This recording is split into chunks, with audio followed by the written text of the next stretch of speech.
Coming up on Bloom, what makes Tampa Bay bloom? I talked to Tampa Mayor Jane Castor about why our area is so desirable. And everyone has recognized what we've known all along, and that is that we get to live in paradise here in Tampa. And the push to make healthcare more accessible and affordable. We have a long history of doing a lot of good work for this community, the region, and the state. Plus, famous restaurateur Billy Deck is joining us in the Bloom kitchen. We'll have all that and more as Bloom, presented by Lifeguard Imaging, starts now.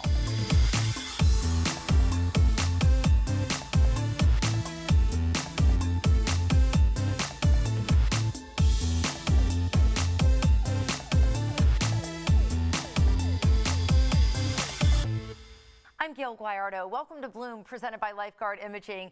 Today we're focusing on what makes Tampa Bay bloom, and clearly we're on the right track. Cities across Tampa Bay are moving in the right direction, with Tampa being dubbed as one of the world's greatest places, with a strong job and employment market, state-of-the-art medical care, and an expanding millennial population. The list goes on and on as to why more people are calling Tampa Bay home.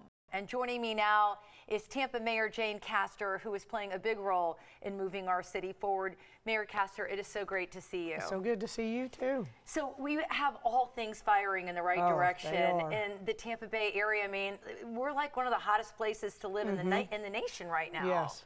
So what do you think it is about our city that is so magical? Well, I think that everyone has recognize what we've known all along, and that is that we get to live in paradise here in Tampa and the Tampa Bay region. But really everything exploded right after the pandemic, and I think a lot of that had to do with remote work, where individuals could live wherever they wanted and then work remotely, and we were really discovered. A lot of different events too. Our boat parades didn't hurt, and our winning teams here, sports teams, but just a great city. And I know you work tirelessly to make sure the infrastructure matches the needs of such a growing city. Right, and that's when people joke they're going to call me the wastewater mayor, but we put $3 billion plan forward for our infrastructure, ensuring that we were replacing 80 to 100-year-old wastewater water pipes, looking at our stormwater, our waste to energy plant. We're one of 2 cities in the nation that own our own plant, and we just did a $110 million overhaul on that so that it would be available for years. And that's where Burn the Trash turns that into steam, which turns into electricity, and we sell for millions of dollars a year. That is incredible. It's so forward thinking. And you know, as we welcome the first Ritz residents and so many incredible high rises here in the Tampa area, I know it's a very personal level for you to work on affordable housing as well, so that we have an incredible balance in this city. Without a doubt, and we're fortunate to have incredible developers in our region, not just individuals that are coming in, building a high rise and then leaving. We have people that are invested in our community. And so, you know, looking at Jeff Vinnick, Daryl Shaw, George Perez, and so many others. But looking at the Related group, they're doing so much in our city, and they love Tampa. And they're going from Ritz-Carlton to affordable housing, and all of those residences are constructed with the same level of quality. And so we're very, very proud to have them in our community, and they're continuing on what they've done at West River, and now they were awarded the RFP for the Rome Yard, and that's going to be just an amazing change for our community. And Ybor City too. Look at what Daryl Shaw is going to do with Gasworks. 5,000 new residences, 500,000 square feet of office space. I mean, it's just retail. It's incredible, our city. And we're growing not just a vacant lot, building goes up. We are creating entire neighborhoods, from West Shore, the reimagination, what Andrew Wright's doing down there, looking at the Bromley Corporation, what they've done in Midtown, a neighborhood coming onto the West River, downtown, Water Street, Channelside, Ybor. I mean, we're creating entire neighborhoods, and it's exciting time. And we have about a minute left, but I do need to point out the tremendous leadership that starts, with mayors like you that have you've been grown up with the city, seen it in all the different stages, to the man who was running our airport, for more than a decade. It's like Joe Lopano. All of these leaders that call Tampa Bay home really have created a synergy to help you do your job to the best that you can, because you work so well together. It is. It really is incredible the way that our community comes together, and I think that is the key to our success, is that we come together when we have things to celebrate, which is often, but we also come together when there are issues that need to be addressed, and we work as one. So I'm very proud not only of all the leaders in Tampa and the Tampa Bay area, but of our team at the city as well, and the things that they're getting done to lift our city up to our potential. Well, you're doing a remarkable job. It's a real honor to have you on Bloom. As you know, I say it all the time, every time we see each other at appearances. I was born and raised here, and to sit back and see this city grow into what it's become today, it just, I don't know, it makes my heart explode. Same with me, it really does, and we just have a love for the city, and it's always so great to see you, Gayle, and everything that you are, talking about our community and lifting it up. Thank you, Mayor. Wonderful. All right, we're going to post this story on BloomTampaBay.com. And coming up, what's being done in Tampa Bay to make healthcare more accessible and affordable. I sit down with John Corus, the president of Tampa General Hospital, to find out. And later, Tampa Bay was the backdrop for a top restaurateur, Billy Deck, to screen his new documentary, Food Roots, at historic Tampa Theater. Find out why Billy is all about the restaurant scene in Tampa Bay when Bloom returns. You're watching Bloom, presented by Lifeguard Imaging, saving lives through early detection. Call now 813-582-5222 to schedule your scan today.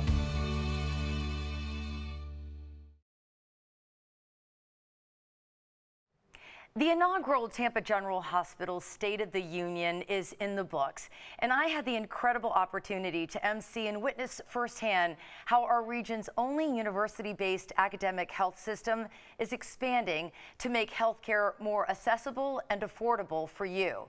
At the helm, TGH's president and CEO, John Corus, who stood before hundreds of business, political, and civic leaders to share TGH's vision for the future. He was joined by the chairman of the TGH Board of Directors, Drew Graham, Dr. Charles Lockwood, the executive vice president at USF Health, and Tampa Mayor Jane Castor. There was a fireside chat so people in the audience could have their voices heard. And it gave all of us another opportunity to learn more about the hospital's commitment to world-class academic medicine and what's being done to meet the growing needs of our community. And joining me now is Tampa General Hospital's president and CEO, John Corus. John, it is such a pleasure to have you on Bloom. Great, it's great to be here. So I just wanted to thank you again for the incredible opportunity to be at this event. It was such an eye-opener. Can you tell folks about the State of the Union? Yeah, the State of the Union was sort of an experiment for us. We have a long history of doing a lot of good work for this community, the region, and the state. We thought it made some sense to try a State of the Union address to business leaders and really spend the evening with them digging deep into the work that we're doing, both as an academic health system as well as an asset for the community, and it really went well. First of all, thank you for emceeing the event. It was great, and it was really well received. People enjoyed it. People enjoyed learning about what was going on in the actual health system. So we're going to do it every year, and it's going to become bigger and bigger as each year goes by. Yeah, it was incredible to see all the things that Tampa General is doing, and I wanted to talk more about the academic difference model and the partnership between TGH and USF Health. Yeah, we have a very rich relationship with USF Health that actually goes back to 1970 when USF Health was established, and specifically the Mersani College of Medicine. And so we have a very deep relationship with them. Our relationship grows stronger and stronger, and it's predicated around three real focuses. The first is clinical care. The second is academics and teaching.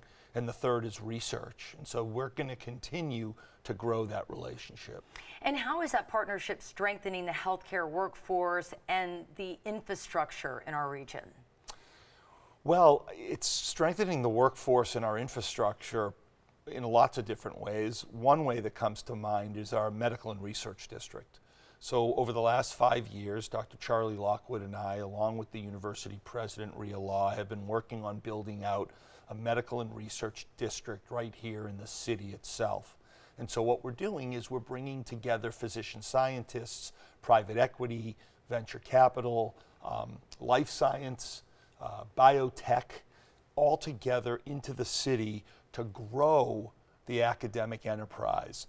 And what that does, it does many things. One of the things it does do is it attracts physician scientists from all over the world to come to Tampa, to call home, to spend time, to provide clinical care, research, and teaching to the people in this community. And so we're excited about it because it's actually working and making a difference in the city itself and across the region.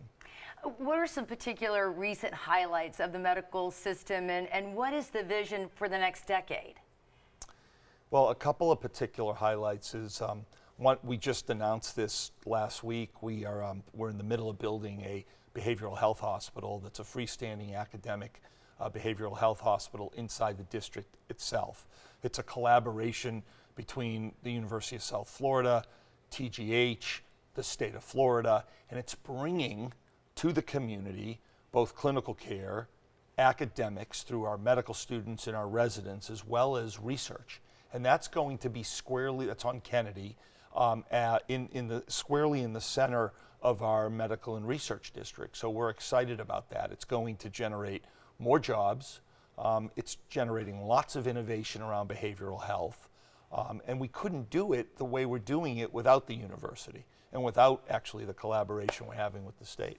You know what I really thought was so special, John, is that when you opened up the fireside chat to the people in the audience, you know, it was intended for questions, which there were a lot of great questions, but there were just people, like everyday people, that wanted to stand up and applaud the hospital and applaud you for everything from the work you're doing with veterans to preventative health and wellness. I mean, people are like, just keep it up, keep this hospital growing in the direction that it's going.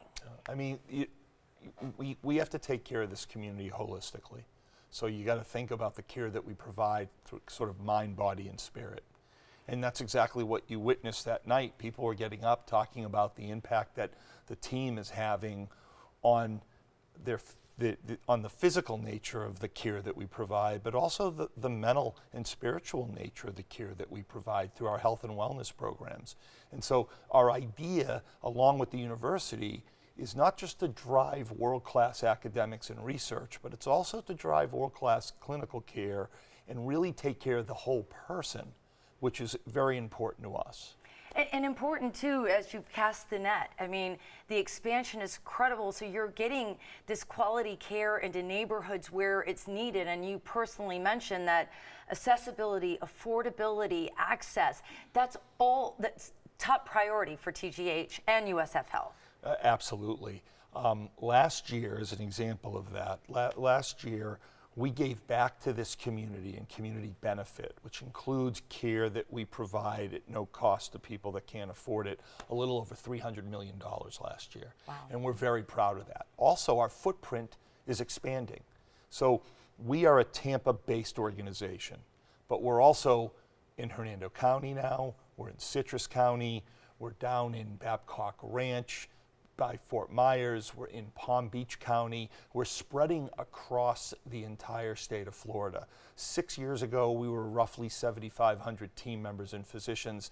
Today, we're about 15,000 team members and physicians, and that footprint will continue to grow across the state.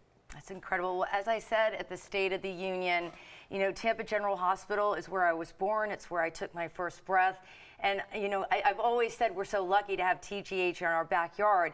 Now I know why. Congratulations to all your incredible work and your team that works alongside you. Thank you very much. I appreciate it. Absolutely, John. We're going to share John's story and more about the incredible things happening at Tampa General Hospital on BloomTampaBay.com. And we'll be back with more Bloom right after this.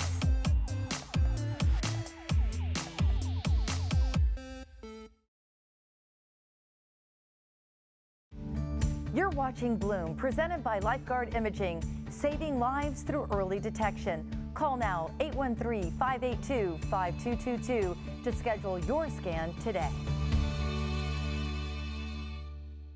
Welcome back to Bloom. Emmy Award-winning restaurateur Billy Deck's adventures through his mother's native islands of the Philippines got a lot of play here in Tampa Bay. The nationally recognized documentary took center stage at several film festivals across the nation, including right here in the Tampa Bay area. Food Roots took us back in time to discover recipes that originated from Billy's elders generations ago. The very same recipes that inspire the menu at Sunda restaurants in Chicago, Nashville, Tampa, and soon there's going to be a new location, right, in Detroit? Yes. Yes. You're here first. All right, and Billy Deck is joining us now in the Bloom Kitchen with one of these inspired dishes. Happy 1-year anniversary in Can you Tampa. believe it?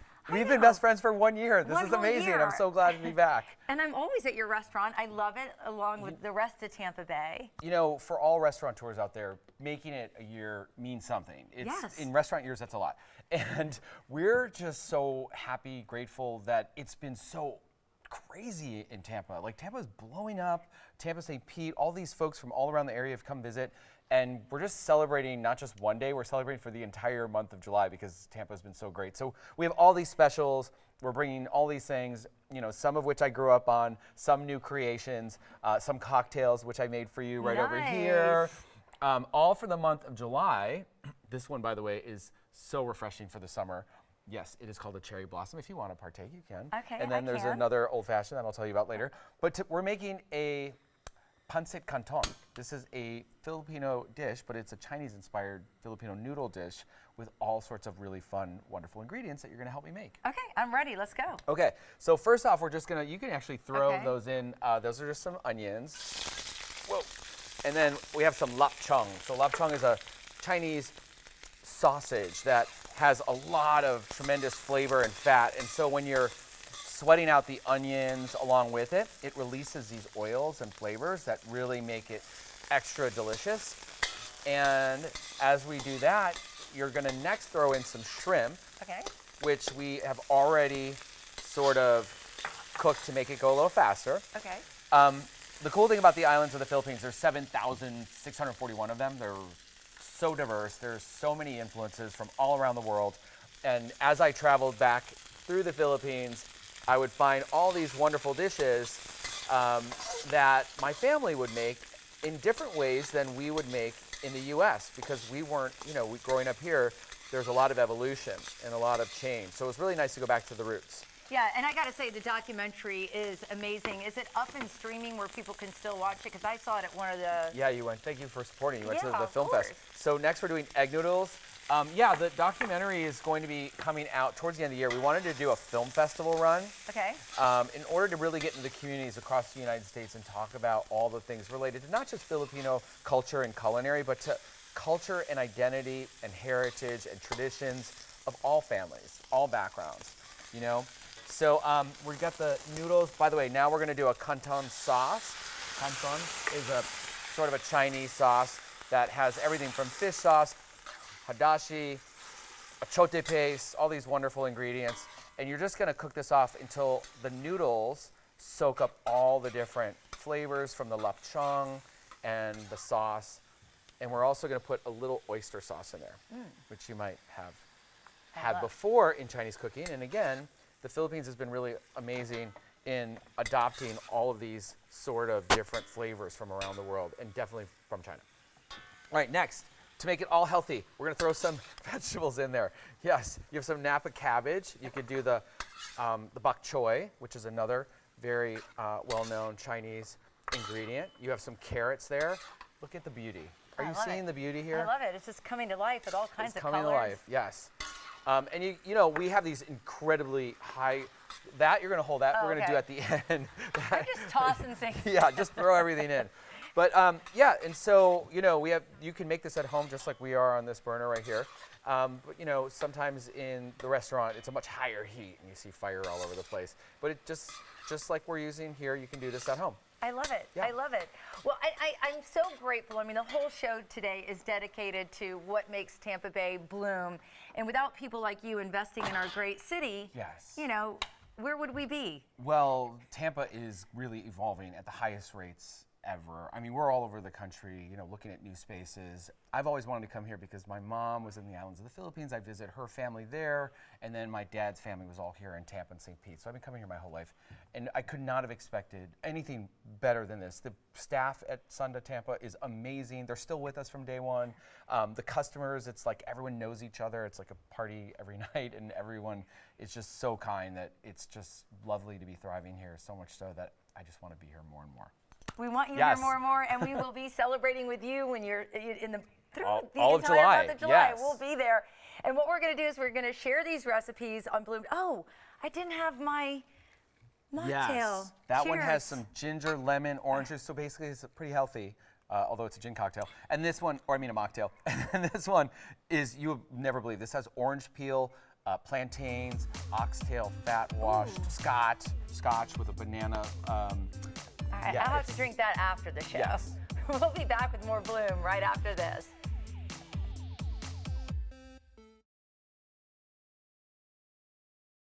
Welcome back to Bloom. Today we're talking about what makes Tampa bloom, and our community's endless outpouring of support for nonprofits is one of the reasons our region is so special. Joining me now to weigh in is WWE superstar and an ambassador to all things community related in Tampa Bay, Titus O'Neil. Thank you so much for being here. Thank you for having me. When we were talking about this idea to create an entire 1 hour show around what makes Tampa so special, what makes us bloom, I thought about the philanthropic side, and you were the first person that came to mind because you're at the center of so much of it. And you too, born and raised here, can relate to the fact that when there is a need, Tampa has a soul, Tampa Bay has a soul to it, and there always seems to be an outpouring. Yeah, so the thing I love about this whole area on all sides of the Bay is that while we are highly, highly competitive, you know, St. Pete doesn't want to get beaten by Tampa in anything. We build something, they build something. They build something, we build something. But it's increased its visibility globally to bring and attract some of the greatest events here with Super Bowl, NHL, All-Star games, women's Final Fours, like all these things, right?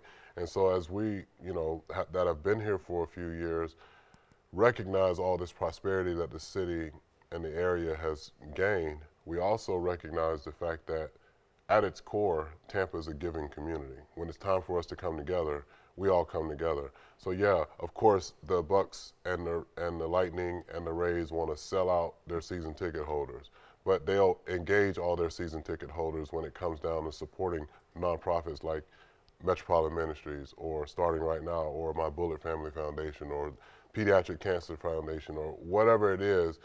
There's no lack of teamwork when it comes to making sure that everybody in this community can be supported, and the work can be supported to make sure that those that are in need, or those that have certain rights or whatever it may be, kind of alienated or feel alienated, they try to make it so that everyone can feel included. And you know, and these gestures that happen in Tampa Bay, especially one that you're at the helm of, the Back to School Bash, they grow at almost like a viral state, if you can say that, when it comes to you know, any event. Like the setup for your event almost brought in as many volunteers as the actual event itself. Like, you set this up and everybody got behind you. I mean, the sponsorships that you got, the donations that you got, all to help kids have a special back to school season. And I know you're gearing up for this. This is when you really ramp up this project, because it happens during the summertime so the kids can get Going back to school. Yeah, so it's not just about backpacks and school supplies, it's about every other thing that I didn't have. So we have, you know, Lions out there with the Glacier Eye Institute that helps with us making sure that we can get kids glasses, eye exams. We do health physicals, we do dental screenings, we do cleanings, we do haircuts, we do everything that I needed as a kid to provide them the opportunity to go to school. They may lose that backpack for day one, but they won't lose the fact that they got a brand new pair of glasses so they can actually learn. And if they had some issues with their dental or hygiene, that they can get follow-up visits and make sure that that happens. This is the largest back-to-school bash in the country.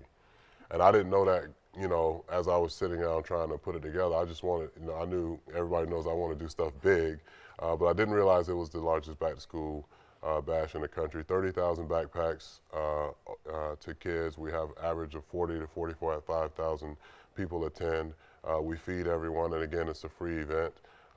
And so there's no question that the Tampa Bay area community company and public and private partners have definitely helped make and elevate this to be the way that it is.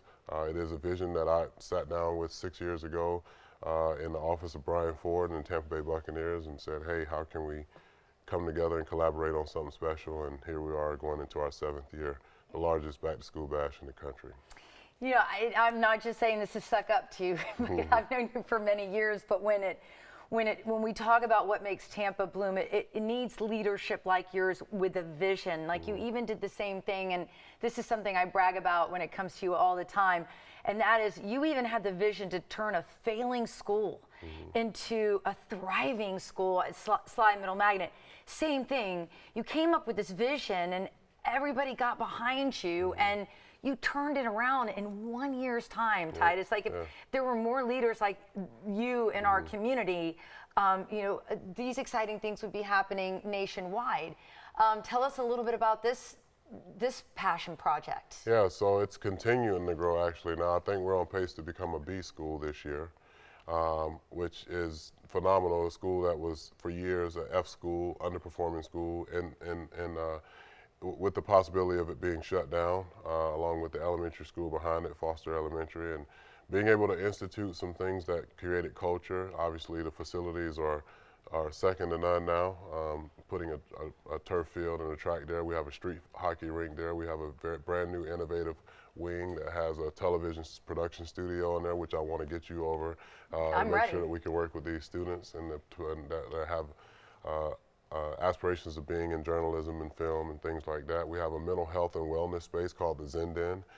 We have a robotics lab there now. All these things that, you know, for me, I believe that exposure leads to expansion. And if I expose kids to something, then it gives them an opportunity to expand their minds and expand their growth and expand what they think they could do in life.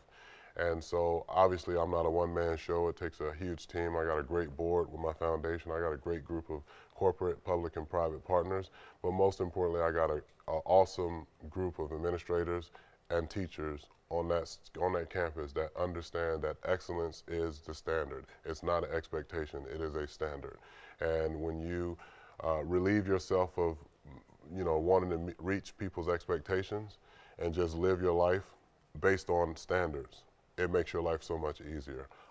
You'll never be able to live up to my expectations. I'll never be able to live up to yours on a consistent basis, but your standard of respect, your standard of being on time, your standard of doing things in a very productive way, those things won't change. I might like you today, I might not like you tomorrow. That's part of being friends, right? But my standard is I respect you, even if when we are at odds. And we try to expand that to, obviously, throughout our house system. We have a house system at the school. It's based on the word pride, positivity, respect, innovation, determination, and excellence, competition, and accountability. Everyone is accountable and everybody's competing to make sure that we all are pushing to make sure that this school is one of the best schools in the country, not in the county, in the country. Well, you are definitely, I mean, it just goes to show the power that one man or one person can have in this world. So thank you for making Tampa Bay bloom, Titus. You're amazing. Thank you so much. We're going to share this story on bloomtampabay.com. We'll be back with more Bloom right after this. You're watching Bloom, presented by Lifeguard Imaging. We begin where your checkup ends. Call now, 813-582-5222 to schedule your scan today. Welcome back to Bloom. People visit Tampa Bay in record numbers because there's so many cool things to do.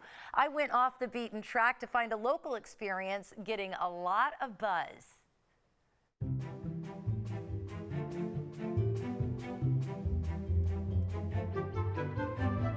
I'm in Odessa with Stephanie Ramthun with Tampa Bees. Stephanie, it's so beautiful out here. It is. Thanks for coming out with me today. So some people might be a little scared to think, oh my gosh, a bee experience. What does that entail?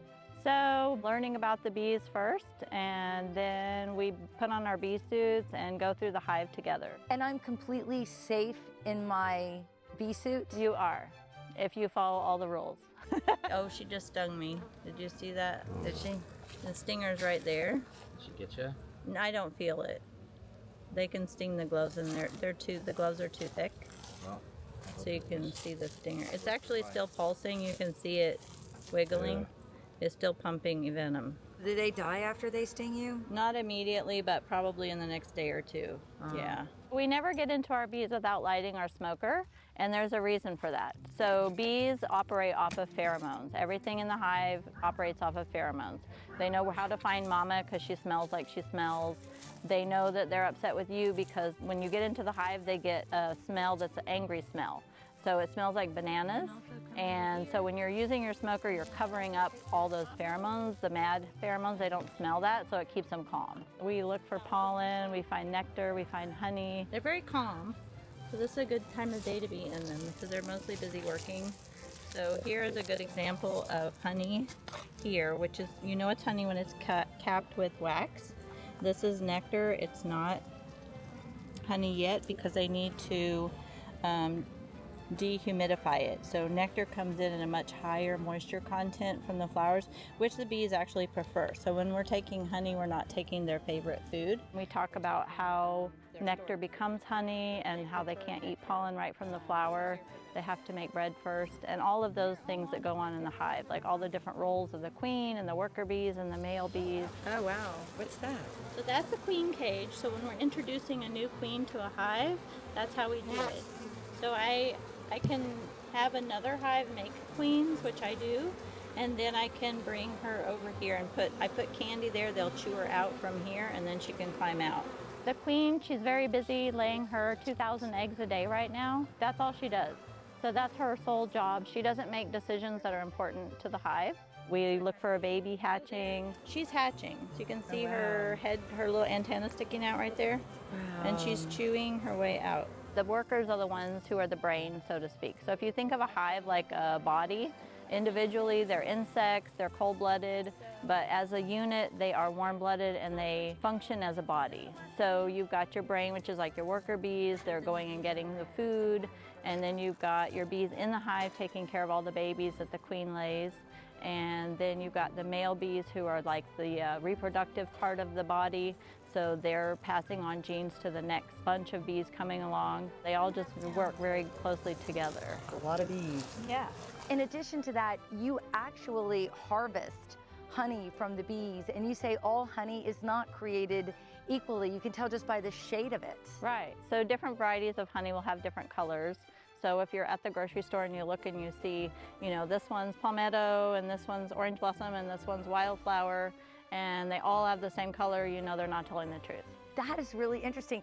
And there are many health benefits when it comes to honey and bees. Exactly. The honey is so nutritious for you. It has all the properties for life. So if you don't have any food and you're staying on a desert island, you would want honey because it will sustain life. Well, this is super exciting, Stephanie. Thank you so much for inviting me out today. You're welcome. I'm so glad you came.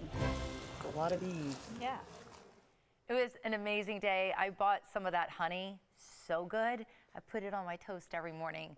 We're going to post this on our website, and we'll be back with more Bloom right after this.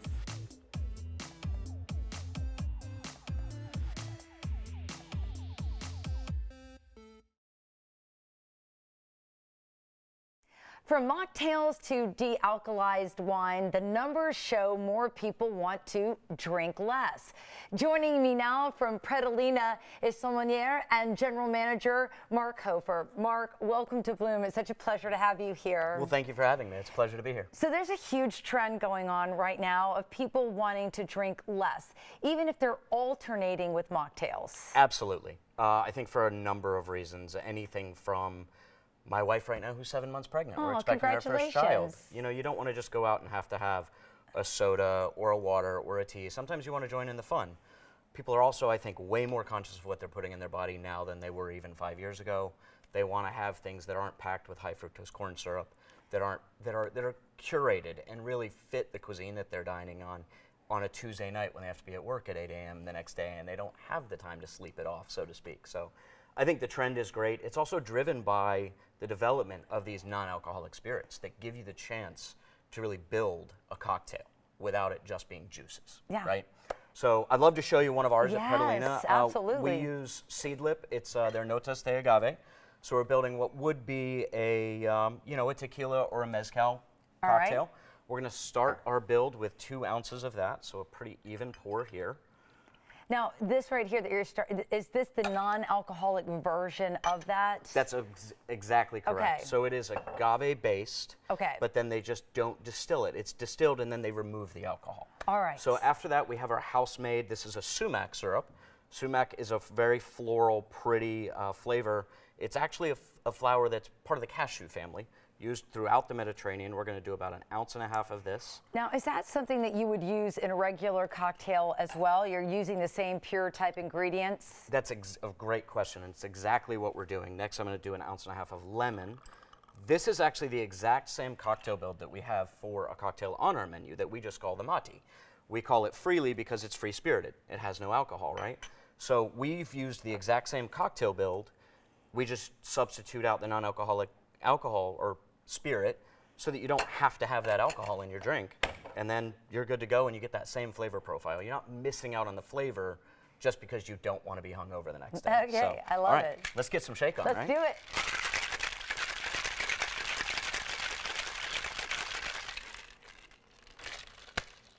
All right. All right. Oh, I'm going to have to shake this twice. Okay. Because I missed one of the most important parts of this, which is fresh basil. Okay. You can't go without a nice little fresh aromatic herb. So we're Okay. going to get 2 shakes. Okay, I like that. That's going to make it doubly delicious. All right. And then the next thing, you hear a lot of people talk about topping cocktails. Yes. We top this with the Fever Tree Yuzu Lime Soda. And when you do top a cocktail, you really should start with it in the base. I know that sounds backwards, but you're going to see why. As I pour, that's actually going to wake up the cocktail. As the bubbles work their way up through the cocktail, you're going to get a beautiful mix instead of it just sitting on top. I love it. What a great pro tip. And then we're just going to garnish, because who doesn't love a little color and a little extra aromatics, with some fresh basil. And that's our Freely Mati. I love it. I'll take Cheers. a little sip action here, and this is very exciting. Oh, wow. So It's bright, right? Fresh. so bright. And I just think, too, if you're not drinking, you still feel like you're part of the party when you have something like this. And it tastes amazing. Yeah. And to your point, with all the fresh ingredients, I think that's what's key, too, is that you don't want the syrups and, you're making everything from scratch. Exactly. Exactly. It makes such a huge difference. Well, this is absolutely wonderful. Thank you so much. Yeah. Well, thank you for having me. All right, and do you actually put all of these tastes together? Do you help? Because I know you've got I this do. incredible training as a sommelier. So we as a team, we have a fantastic bar staff that brings ideas. We have other managers, both myself, our assistant general manager, our entire beverage team come together. And I'll be perfectly honest with you, we have amazing chefs who also bring amazing flavor profiles to us that then we say, hey, how can we incorporate that into a cocktail? I love that. It's So brilliant. It's a whole team effort. That's why your restaurant's so popular. Thank you so much.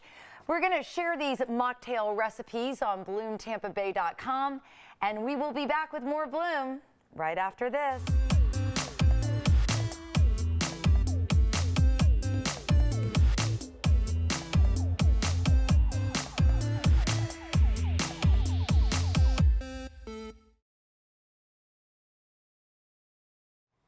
We're back with what makes Tampa bloom, and the fact that communities across the Bay Area are so pet friendly is a top reason. In fact, Tampa was deemed as one of the most pet-friendly cities in the United States.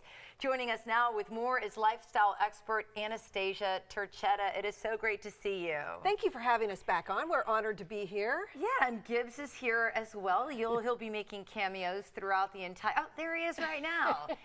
And according to Visit Tampa Bay, the answer is yes, yes, and yes when it comes to how friendly the communities surrounding the whole Bay Area are.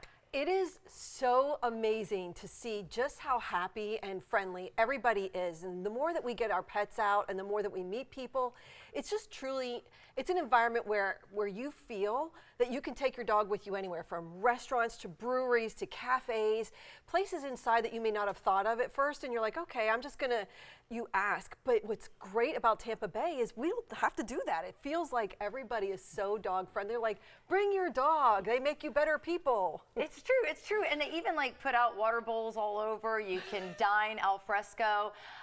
Gibbs is taking a tour and sniffing everything on the studio. Speaking of feeling welcome. That's right. Yes. So there are so many cool places to explore with your dog. I know you and I spent an entire day going to the beach, and you sent some pictures. This is the pier and river walk. You know, I was really saying all times of the year, kayaking. I mean, who would have thought? Of course, you always want to make sure your dog's wearing protection. They've got plenty of water. They're wearing booties. Gibbs is not a breed that swims very well, so he's got his little life jacket on. But you know, we're so fortunate in this area that we can go to hotels and even more to take your dogs with you. But I love the fact that we're able to celebrate them and, you know, just even meet people. I mean, tourism's up. I mean, you can get together with communities for events to give back for maybe the Humane Society. We've been to a couple events, whether it be dog baths or something like that. It's very interesting, all the stuff that we can do to give back to help less, you know, I would say to help not have as many strays on the street. Yeah, because that's a big mission. There's so many amazing shelters here in the Tampa Bay area trying to get dogs into homes, and there's always charitable events. And I will say that, you know, just even being with you for your birthday, we went to the Dawn, and we went, you know, to Gibbs was right there with us. It was Absolutely. great. Like, so there are so many fun places to go in town, and I think it makes it just the Tampa Bay area a more desirable place to live. Here you and I are at the end of Davis Island, where they have a super fun dog park out there. They really did, and you're right. When you can go and take your dog with you, the other thing to think about is, of course, you know, pet etiquette. And what is amazing about this area is there's so many dog-friendly places that you meet new people, but then again, your dog learns social skills. That's healthier for us to, you know, meet other individuals and learn about different events. And then you actually go to explore places. You had shared some places that I have yet to explore, and I can't wait to take Gibbs to do that. Yeah, and I just went to visit Tampa Bay, and they have an entire section. If you're looking for places, it's really just a Google search away to find out restaurants, hotels, parks, different municipalities. So anyways, thank you so much for being here. Thank you for having us and sharing the fact that Tampa Bay is blooming for dogs. That's right. And we're going to post this story on bloomtampabay.com. We'll be back with more Bloom right after this.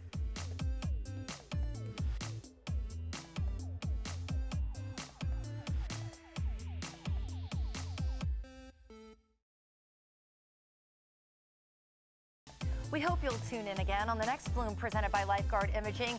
It's our Bloom Book Club edition. Meet physician and best-selling author Dr. Ian Smith, who's joining us to discuss his latest book, The Metflex Diet. Burn better fuel, burn more fat. And we're deep diving into the pages of a vegetarian cookbook and putting together baked falafel tacos. So stay healthy, everyone, and I will see you on the next Bloom. Call now 813-582-5222 to schedule your scan today.